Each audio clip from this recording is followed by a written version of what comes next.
예, 우리 함께 인사하겠습니다. 오늘은 좀 인사말이 바뀌었죠? 예, 하늘에서 만날 사람 미리 만나 반가워요. 이렇게 인사하십시다.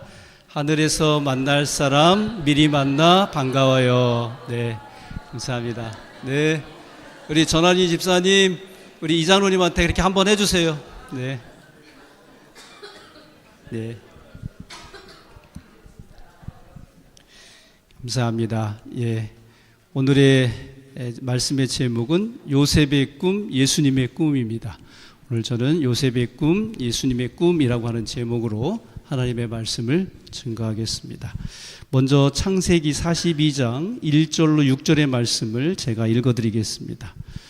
때에 야곱이 애굽에 곡식이 있음을 보고 아들들에게 이르되 너희는 어찌하여 서로 관망만 하느냐. 야곱이 또 이르되 내가 들은즉 저 애굽에 곡식이 있다 하니 너희는 그리로 가서 거기서 우리를 위하여 사오라. 그리하면 우리가 살고 죽지 아니하리라 하매 요셉의 형 시빈이 애굽에서 곡식을 사려고 내려갔으나 야곱이 요셉의 아우 베냐민을 그 형들과 함께 보내지 아니하였으니 이는 그의 말이 재난이 그에게 미칠까 두렵다 함이었더라.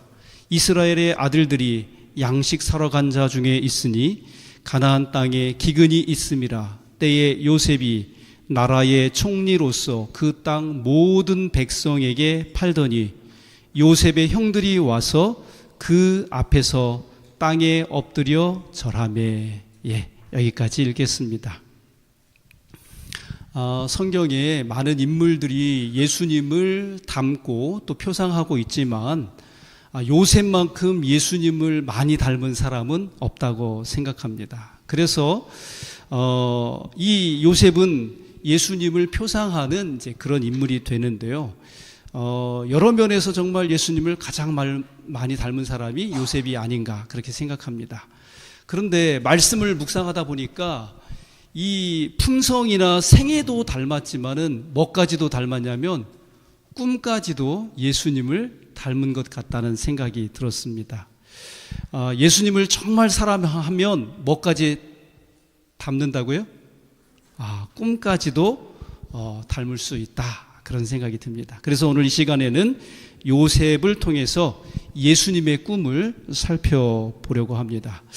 여러분, 예수님의 꿈이 무엇입니까? 예수님의 꿈이 무엇이죠? 우리가 잘 아는 것처럼 오늘 요셉의 꿈, 예수님의 꿈이에요. 그리고 요셉의 꿈이 예수님의 꿈을 닮았다고 하는 그런 측면에서 살펴볼 때 먼저 뭘 살펴봐야 될까요? 요셉의 꿈을 살펴봐야 되겠죠? 잘 아시는 것처럼 형들이 이렇게 그 곡식단을 뵀는데 형들의 곡식단이 누구한테 절을 하는 거예요? 요셉에게 절을 하는 것입니다. 그리고 또다시 꿈을 꾸나서 또 절을 하는 것입니다. 그 다음에는 뭐가요? 해와 달과 11별이 요셉에게 절을 하는 것입니다. 그 얘기를 듣고 형들이 좋아했어요? 안 좋아했어요?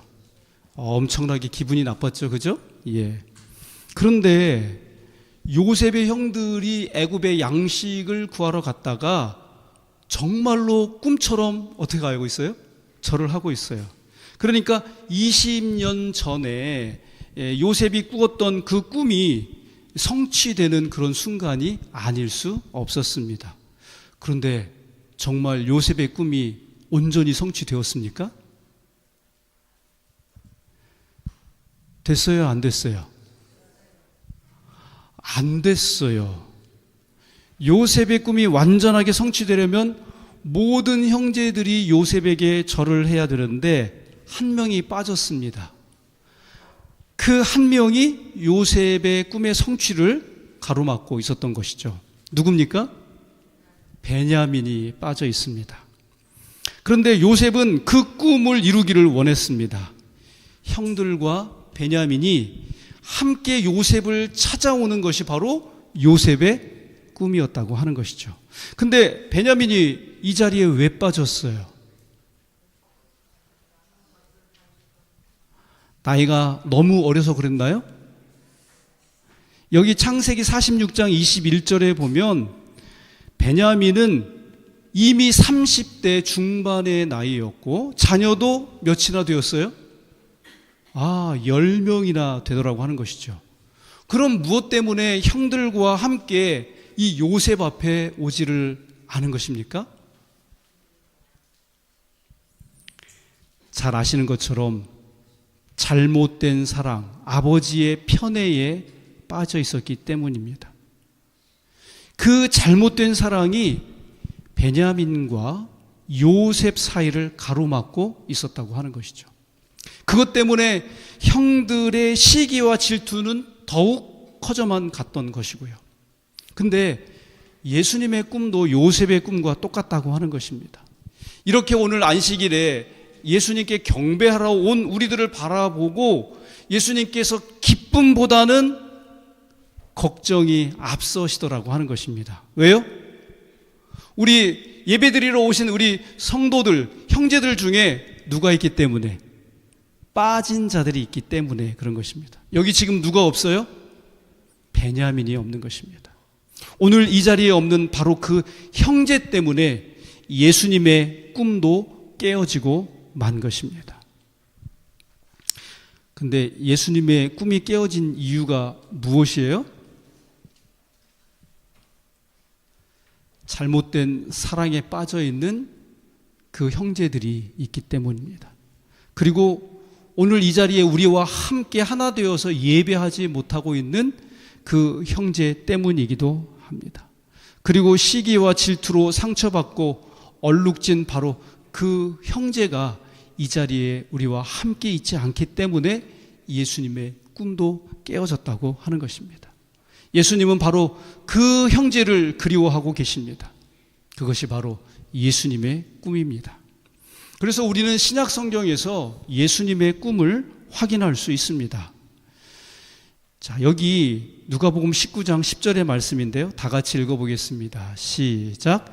인자에 온 것은 잃어버린 자를 찾아 구원하려 함이니라. 그리고 요한복음 17장 11절에 있는 말씀입니다. 시작. 우리와 같이 저희도 하나가 되게 하옵소서. 이 자리에 있지 아니한 이른 양, 또 우리와 함께 하나 되어야 되는데 그렇지 못한 떠나간 사람들, 그런 사람들 때문에 예수님께서 지금 참으로 애타하시는데 그들이 바로 주님 앞에 나아오는 것, 그것을 우리 주님께서는 꿈으로 간직하고 계십니다. 그래서 이번 이 시간을 통하여 우리의 주님의 꿈을 이루어 드리기 위해 새로운 결심과 각오가 있게 되시기를 간절히 바랍니다. 그리고 예수님의 꿈을 이루어 드리기 위하여 실천하실 수 있는 주님의 귀한 자녀들 다 되시기를 간절히 바랍니다. 그런데 여기 생각지 못한 일이 발생을 하게 됐습니다. 요셉이 형제들을 정탐꾼으로 의심하게 된 것입니다. 그래서 형제들은 우리는 정탐이 아니라고 뭐라고 이야기하고 있어요? 자기들을 독실한 자. 여러분, 독실한 자가 무슨 뜻이에요? 자기들은 신실하고 거짓하지 아니하는 그런 사람들이라고 하는 말인 것이죠. 결국 형제들은 자신들의 말을 증명하기 위해서 누구를 데려와야만 했습니까? 베냐민을 데려와야만 하는 것이죠. 근데 그 일이 가능해 보여요? 불가능해 보여요? 베냐민을 데려오는 일이 형들이 보기에는 너무나도 불가능한 일이었고 자신들의 힘과 능력으로는 어떻게 해볼 수 없는 일이라고 생각이 된 것입니다. 그래서 그들은 포기를 하고 맙니다. 베냐민을 요셉에게 데리고 오는 것은 그들에게 너무나도 불가능한 일처럼 보였기 때문인 것이죠. 그래서 형들은 차라리 그냥 감옥에 갇혀 있기를 원했습니다. 그래서 3일 동안이나 감옥에 머물렀는데 이 형제들이 언제까지 그렇게 감옥에 머물 수 있겠습니까? 요셉은 자포자기하는 것을 지켜볼 수가 없었습니다.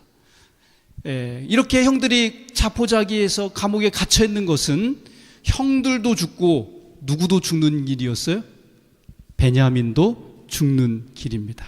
여러분, 그들이 살 길은 무엇입니까? 형들과 베냐민이 살 수 있는 길이 있다면 그것은 무엇입니까? 유일한 방법이 딱 한 가지 있는데 요셉에게 누구를 데려오는 거예요? 베냐민을 데려오는 것입니다. 그래서 요셉은 형들에게 명령하죠. 시므온만 여기 머물러 있고 나머지는 가서 누구를 데려오라는 거예요? 베냐민을 데려오라는 것입니다. 근데 가만히 보니까 예수님도 똑같습니다. 예수님께서는 베냐민이 바로 예수님 앞에 나오기를 원하시는데 예수님이 직접 데리고 오는 것이 아니라 형들, 즉 오늘 이 자리에 앉아있는 우리들이 나가서 누구를 데려오기를 원하시는 거예요? 베냐민을 데려오기를 원하신다는 것이죠. 그런데 형들은 지금 어떻게 하고 있어요? 베냐민을 데려오는 것은 불가능하다고 그렇게 말하고 있는 것입니다. 그러면서 그냥 감옥에 주저앉아 있는 것입니다. 이러다간 어떻게 된다고요? 형들도 죽고 베냐민도 죽는다고요. 여러분, 이 상황에서 가장 속타는 사람은 누구일 것 같습니까? 베냐민입니까? 아니면 형입니까? 둘 다 아니죠. 그들을 바라보고 있는 누구예요? 요셉이라고 하는 것입니다. 예수님도 똑같습니다. 우리가 잃은 양을 회복시키지 않고 불가능하다고 그냥 주저앉아 있을 때 우리 예수님의 가슴은 터진다고 하는 것이죠. 그래서 예수님은 우리를 향해서 명령하십니다. 머물러 있는 사람은 한 사람이면 족하고 나머지는 다 나가서 누구를 데려오라? 베냐민을 데려오라. 그렇게 말씀하십니다. 그렇습니다. 우리가 살 길은 딱 한 가지입니다. 잃어버린 영혼을 주님께 데려오는 일, 그것이 바로 우리가 사는 것입니다. 여러분 혹시 히말라야의 눈꽃 썬다싱에 대해서 들어보신 적 있으십니까? 예. 이기반이라고 하는 어떤 대학 총장님이 쓰신 히말라야의 눈꽃 썬다싱이라고 하는 그 책에 보면 이 사람이 인도 전역과 히말라야를 넘나들면서 복음을 증거하다가 어느 날 어떻게 됐는지 그저 사라져 버렸습니다. 그런데 그 책을 읽다 보니까 어떤 얘기가 기록되어 있냐면은 이렇게 히말라야 그 산길을 이렇게 가는데 앞서 가던 사람이 그 눈밭에 쓰러져 있는 것을 보게 된 것입니다. 그냥 내버려뒀다가는 이 사람이 죽을 것 같아서 그 자기 혼자도 건사하기 힘든 그런 눈보라치는 날씨였지만은 그 죽을 것 같은 사람을 그냥 내버려두고 갈 수 없어서 썬다싱이 그를 업고 갑니다. 업고 가다 보니까 추운 겨울이지만은 어떻게 되겠어요? 열이 나고 땀이 나겠죠. 그 온기에 자기도 살고 결국은 누구도 살았어요? 동사할 뻔했었던 그 쓰러진 사람도 살게 되었다고 하는 그 이야기가 거기 기록되어 있습니다. 근데 우리가 요즘 새벽 기도 시간에 그리스도인 선교봉사를 쭉 읽어왔는데 그리스도인 선교봉사 92쪽에 보면 강력한 예증이라고 하는 그런 그 소제목의 글들이 여러 글들이 나오는데 그 중에 하나가 바로 이 썬다싱이 겪었던 일과 똑같은 그런 일을 화해 부인이 기록하고 있습니다. 여기 한번 제가 읽어드리겠습니다. 나는 어떤 추운 겨울날 눈이 많이 쌓인 산길을 가고 있던 한 사람에 대한 이야기를 읽었다. 그는 추위로 인하여 몸의 감각을 잃고 자기도 모르는 사이에 활력이 점점 줄어들고 있었다. 그가 혹심한 추위로 인하여 거의 얼어 죽게 되어 생명을 포기하려고 할 무렵 어떤 여행자의 신음소리를 듣고 가보니 그도 자기처럼 추위로 거의 죽어가고 있었다. 그때 그는 그 사람을 살려주어야겠다는 마음이 생겼다. 그는 얼어붙은 그 불쌍한 사람의 사지를 문지르기 시작했으며 한참 동안 그렇게 한 후 그를 일으켜 세웠지만 그가 일어서지 못하므로 자기 혼자서도 지나가기 어려운 눈길인데도 그를 업고 갔다. 그리하여 마침내 그 여행자를 안전한 장소에까지 업고 왔을 때에 이웃을 구해줌으로써 자기 자신도 살았다는 생각이 그의 마음에 갑자기 떠올랐다. 남을 구해주려는 그의 열렬한 노력이 자기 혈관 속에서 점점 얼어가고 있던 혈액을 빨리 순환시켜 몸의 각 지체를 뜨겁게 해 주었던 것이다. 이러한 교훈은 말로만 아니라 모본으로 신자들에게 계속 가르쳐 줌으로써 그리스도인 경험에 있어서도 같은 결과를 가져다 준다는 것을 인식시켜 주어야 한다. 예, 사랑하는 우리 서천교회 성도 여러분, 우리 영혼이 살고 누군가의 영혼도 살릴 수 있는 길은 아직 주님 앞에 나아오지 못한 베냐민 같은 그런 영혼들을 우리가 찾아 그들을 주님 앞에 인도하는 길이라는 사실을 꼭 기억하시게 되기를 간절히 바랍니다. 그런데 여러분, 우리가 정말로 영혼을 데려와야 할 이유는 무엇입니까? 우리가 진짜로 영혼을 이 주님 앞에 이 교회 안으로 인도해야 할 이유가 있다면 그것은 무엇입니까? 예, 그것은 마음 내켜서가 아니라 누구의 명령이기 때문이에요? 예수님의 명령이기 때문인 것입니다. 형들은 베냐민을 데리고 오는 것이 불가능하다는 것을 알았어요. 하지만 베냐민을 데리러 집으로 돌아갈 수밖에 없었습니다. 왜 그랬을까요? 왜요? 물론 그것이 그들이 살 길이었기 때문이기도 하지만 그거보다 더 중대한 이유가 있는데, 그것은 형들이 베냐민을 데리러 갈 수밖에 없었던 이유는 그것이 요셉의 명령이었기 때문입니다. 우리가 전도하는 이유가 무엇이라고요? 세리와 창기에게도 복음을 전하셨던 예수님의 지상 명령이기 때문입니다. 여기 그리스도인 선교봉사 23쪽에 보니까 복음 전도 사명은 그리스도의 왕국의 대선교 헌장이다, 그렇게 말씀을 주시고 계십니다. 여러분, 이제 우리가 요셉의 명령을 따라서 집으로 돌아갈 수밖에 없었던 형들처럼 우리도 예수님의 명령을 따라서 이제 영혼을 데리러 나아가야 되는데, 이 베냐민을 말입니다, 데리고 요셉에게 올 수 있게 하는데 꼭 필요했었던 것이 있다고 하는 것이죠. 우리가 간과해서는 안 되는데 그것이 무엇일까요? 그것은 다름 아닌 희생과 헌신의 정신이 있어야 된다고 하는 것이죠. 이 집에 돌아온 형들이 자초지종을 다 이야기합니다. 그리고 이제 어쩔 수 없이 우리가 이 동생 베냐민을 데리고 그 애굽 총리에게 가야 한다고 하는 이야기를 다 했을 때, 여러분, 야곱이 순순히 베냐민을 데려가라고 내어 주었습니까? 절대로 그렇게 할 수 없다고 하죠. 여러분, 야곱이 끝까지 그 베냐민을 놓고 붙잡고 놓아주지 않으려 할 때 형들은 포기해야 했을까요? 여러분, 그런 순간에 어떻게 하면 베냐민을 요셉에게 데려갈 수 있었을까요?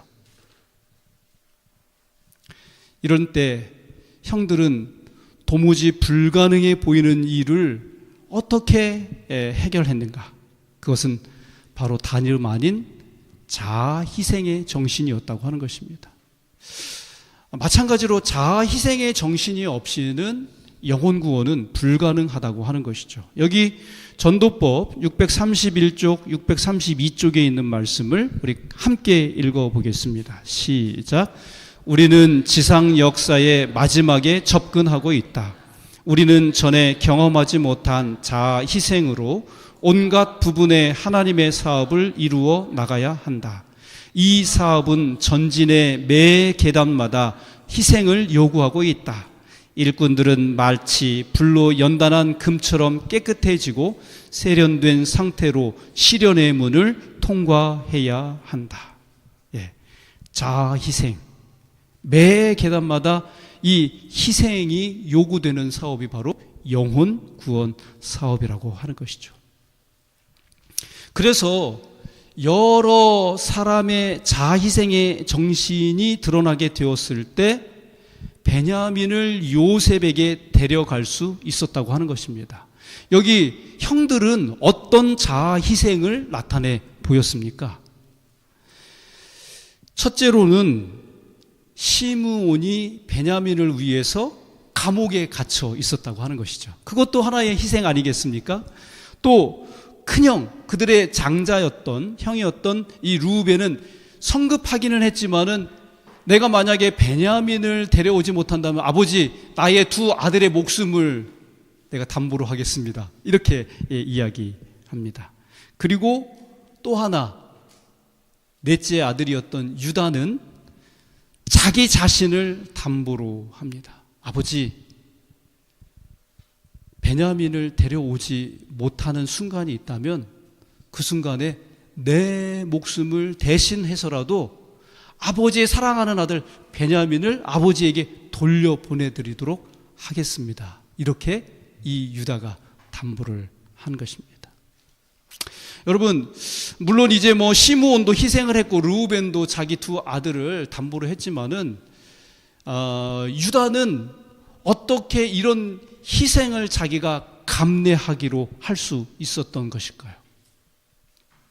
창세기 38장에 보면은 유다의 가정사가 기록되어 있습니다. 참 이 성경을 읽다 보면요, 회개망측한 일들이 기록되어 있어요. 여기 보니까 이 시아버지 유다가 며느리 다말하고 관계하는 그런 장면도 기록되어 있어요.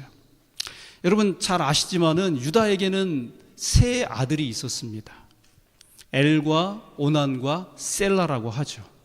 그런데 이 큰아들 그 엘이 얼마나 하나님 앞에 악했는지 하나님께서 그를 처단하셨어요. 근데 여러분 아시는 것처럼 유다에는 또 특별한 그러한 그 풍속이 있었는데, 형이 죽어서 이렇게 장례를 치르고 나면은 형수는 다른 남자에게 시집을 가는 것이 아니라 그 집안의 둘째 아들, 그 형의 동생이 그 형수에게 장가를 들게 되어 있었습니다. 이거를 뭐라고 그래요? 형이 죽으면 형수를 취한다. 그래가지고 형사 취수라고 하는 그런 법이 있었습니다. 그래서 둘째 아들 오난이 이 형수하고 이제 결혼을 하게 된 것입니다. 근데 이 오난 또한 하나님 앞에 악한 행동을 하게 되었어요. 자기가 형수와 관계를 해서 자녀를 낳는다 할지라도 그 아들은 자기의 아들이 아니라 누구의 아들이라는 거예요? 형의 아들이 되는 것이죠. 이런 것들을 생각한 이 오난이 형수에게 설정을 하는 것이 아니라 이렇게 밖에다가 설정을 한 것입니다. 그래서 이거를 뭐라 그러냐면 영어로 오나니즘이라고 그래요. 예. 이 오난에게서 온 것입니다. 그죠? 오나니즘이라고 그렇게 말을 하는데, 그래서 이 두 아들이 죽고 나니까 이제 이 셀라, 이 셋째 아들은 너무나 어려가지고 형수한테 보낼 수가 없는 것입니다. 그래서 수절하고 집에 돌아가 있으라고 그러죠. 그런데 셀라가 장성했는데도 이 유다가 자기 며느리 다말에게 그 셀라를 남편으로 줬을까요? 안 줬을까요? 안 주는 것입니다. 근데요, 이 유다가 어떤 생각이 드는 거냐면 이런 생각이 드는 거예요. 내가 이 셀라까지 이렇게 주었다가는 어떻게 될 거다? 또 죽으면은 자기한테는 아들이 있어요, 없어요? 아들이 없어지는 거잖아요. 그러니까 두려운 생각이 드는 거예요. 그래서 어느 날 셀라가 이렇게 자라날 때 어딘가에 가가지고 보이지 않게 되면은 유다의 마음속에 어떤 두려움이 생기는 거예요? 내 막내 아들이 죽은 것은 아닌가? 그때 그가 불현듯 떠올렸었던 사람이 바로 누구냐면은 자기 아버지 야곱인 것이에요.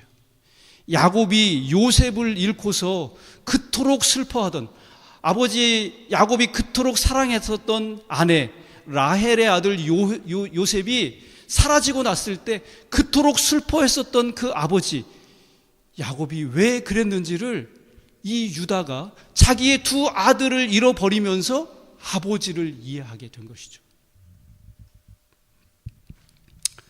그래서 이 요셉을 잃은 아버지 야곱의 슬픔과 그 마음이 무엇인가를 알았던 이 유다는 드디어 이 순간에 그런 사실들을 생각하면서 아버지 앞에 자기를 담보로 해서 베냐민을 꼭 데려올 테니 어떡하라고요?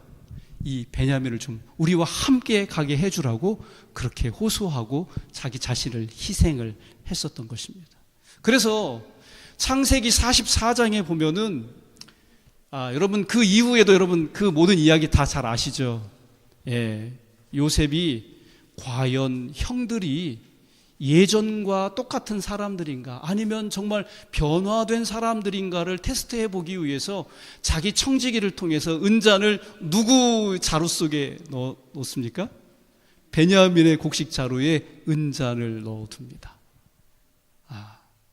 참 곡식을 사가지고 아버지에게로 가고 있는 이 형제들의 그 다가온 요셉의 청지기가 너희는 어떻게 은혜를 원수로 갚느냐 하면서 그들의 곡물을 다 내려놓고 하나씩 열어보는데 이 영화도 아니고 연속극도 아니고 나오지 말아야 할 누구의 자루에서? 베냐민의 자루에서 그 요셉의 은잔이 나오는 것입니다. 그때 요셉이 이야기하죠. 다 필요 없다. 나는 이 은잔이 나온 자만 내게 종이 되면 된다. 너네는 다 집으로 가라. 그때 이제 드디어 누가요? 유다가 다시 한번 정말 요셉에게 간곡한 말로 이야기합니다. 원래 우리 아버지에게 12 아들이 있었는데 하나가 사라졌습니다. 근데 우리 아버지는 정말 사랑했었던 아내가 있었는데 그의 아들이 사라지자 정말 죽을 것처럼 그렇게 우셨습니다. 근데 하나밖에 남지 않은 그 동생마저 죽으면 없어지면 우리 아버지는 정말로 죽습니다. 지나온 삶에 나도 내 2 아들을 잃어봤는데 아들을 잃은 슬픔이 무엇인지를 알겠습니다. 그러니 총리님, 우리 내 동생은 아버지에게로 가게 해주시고 저를 담보로 잡으셔서 제가 당신의 종이 되겠습니다. 이렇게 이야기하는 거예요. 여러분, 예수님께서 요셉의 후손이 아니라 유다의 후손으로 이 땅에 탄생하셨거든요.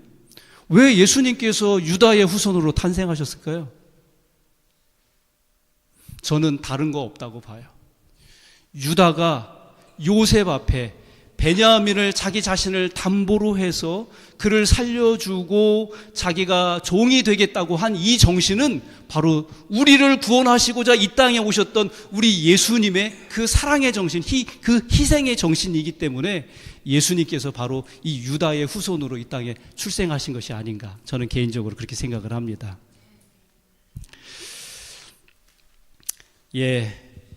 이런 유다의 자아 희생의 정신 때문에 결국은 그 모든 형제들과 또 베냐민도 살아날 수 있었다고 하는 것이죠.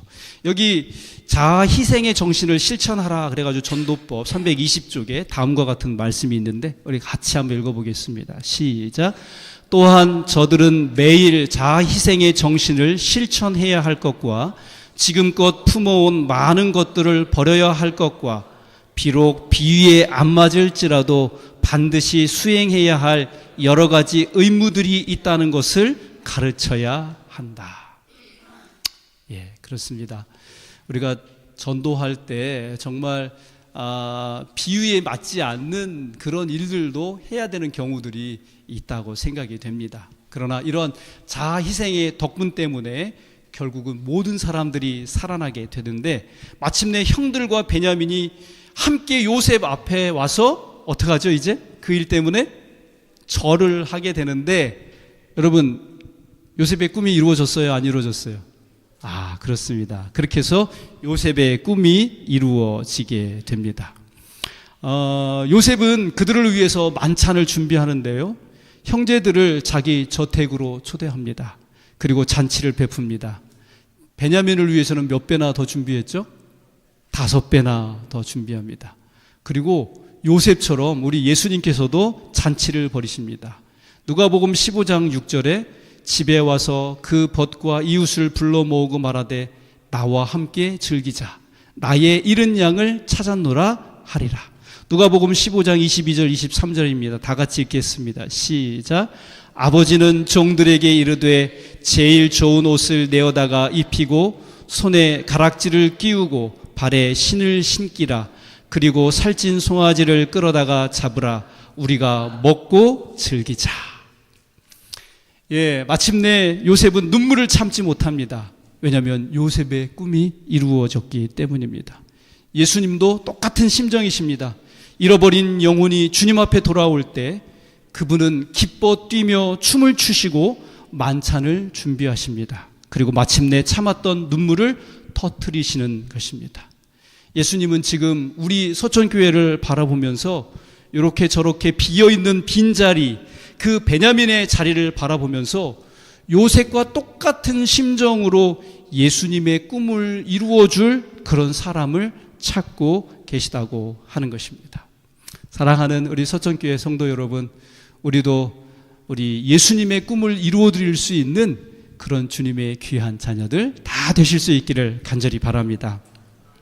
결심의 시간입니다. 저를 따라서 함께 읽겠습니다. 시작. 예수님의 꿈이 무엇인지 알게 해주셔서 감사합니다. 예수님의 꿈을 이루기 위해 말씀에 순종하겠습니다. 예수님의 꿈을 이루기 위해 헌신하는 마음을 갖겠습니다. 예수님의 꿈을 이루기 위해 오늘의 말씀을 기회로 삼겠습니다. 감사합니다. 정말 꼭 우리 예수님의 꿈을 이루어 주시기를 간절히 바랍니다. 오늘 교회 들어오시면서 주보와 함께 받으신 초청 대상자 작정서를 아마 우리 모든 분들이 다 받으셨을 것입니다. 지금 이 시간에 한번 꺼내 보시기를 바랍니다. 꺼내셔서 지난 안식일 날 광고를 드렸습니다마는 정말 이번 전도회에 우리 초청할 여러분들을 여기에 이름을 적어주시고 저희가 함께 기도하려고 합니다. 우리가 같이 적어낸 이분들을 위해서 함께 기도하고 또 특별 우리가 이제 작정 기도회를 통해서 이분들을 하나님 앞에 이름을 부르면서 기도드리기 위해서 이렇게 저희가 작정 대상자를 다시 한번 작성해 보려고 합니다. 자, 이렇게 아마 다 받으셨으니까 기록해 주시고 이따가 여기 앞에 헌금 바구니에 넣어 주시고 그렇게 나가시거나 또 우리 선교부 임원들에게 이렇게 또 나눠 주시면 좋겠습니다. 우리가 이 일 하는 것도 바로 누구의 꿈을 이루어 드리는 거예요? 예수님의 꿈을 이루어 드리기 위해서 이렇게 하는 것입니다. 자, 이렇게 하실 수 있기를 간절히 바라고요. 여러분들의 또 새로운 마음의 결심과 그 뜻에 하나님께서 복을 주셔서 이번 전도회에 정말 많은 영혼들이 하나님의 말씀을 듣고 회개하고 주의 자녀로 살아가는 놀라운 역사가 이루어지게 되기를 간절히 바라면서 오늘 말씀을 맺도록 하겠습니다.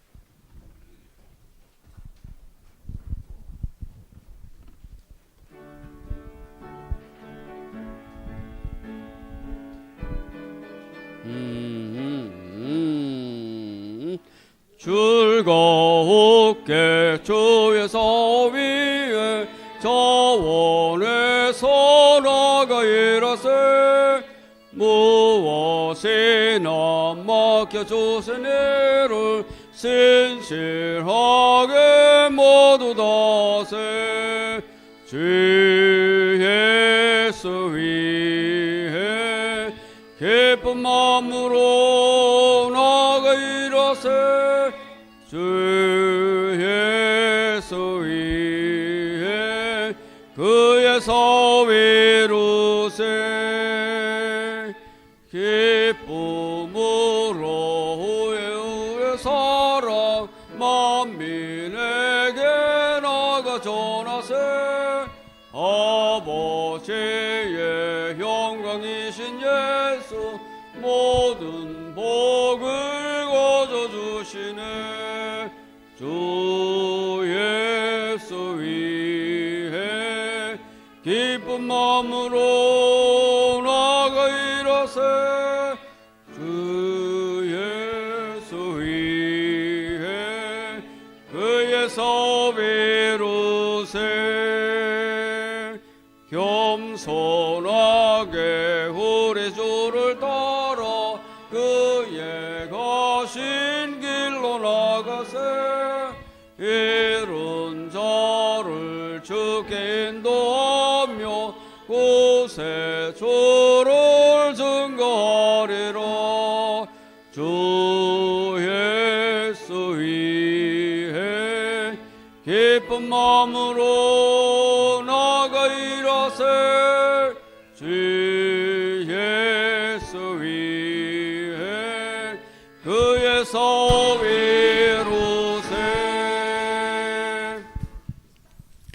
하나님 아버지, 오늘 예수님의 꿈에 대해서 다시 한번 생각해 볼 수 있도록 귀한 은혜를 베푸셔서 감사합니다.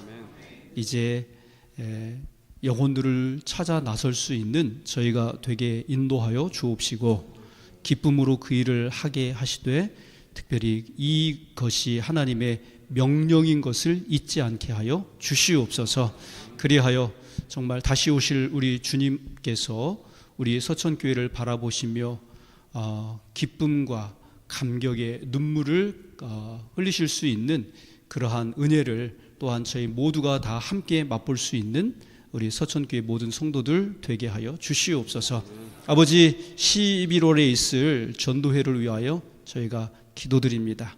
오시는 우리 전희선 목사님, 하나님의 거룩한 말씀을 선포할 때 정말 우리의 심령이 뜨거워질 수 있도록 인도하여 주옵시고 결심이 되게 하시며 우리가 새 사람으로 변화되도록 주님 인도하여 주시며 또 그 말씀을 듣도록 우리가 많은 영혼들을 더 많이 초청할 수 있게 인도하여 주시옵소서.